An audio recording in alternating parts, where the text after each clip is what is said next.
kind of got thrown in the fire last year at training camp, and actually some of them couldn't practice right away.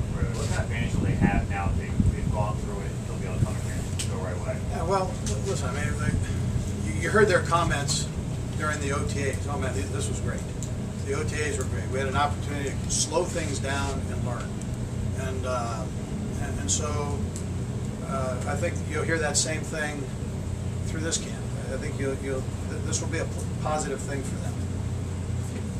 Andy, your quarterback went on like a nationwide media tour, put a book out, put a clothing line out, dropped a Dynasty word on us.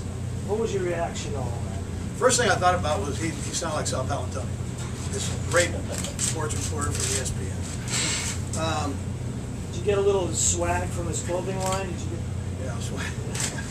Listen, I'm a big Michael Vick fan, and there's nobody that presented himself to his football team better than what he did this past offseason. I mean, he set the tempo for our football team, and I'm very happy that he's confident. I'm happy that things are going good in his life. I had an opportunity to go to his wedding, which I thought was a beautiful thing, and from where he was and where he is now, when he first came here to where he is now, it's a positive thing. The one thing I know about Michael Vick, nobody's going to outwork Michael Vick. So all the things that people might perceive to be a disrespect, that's not him.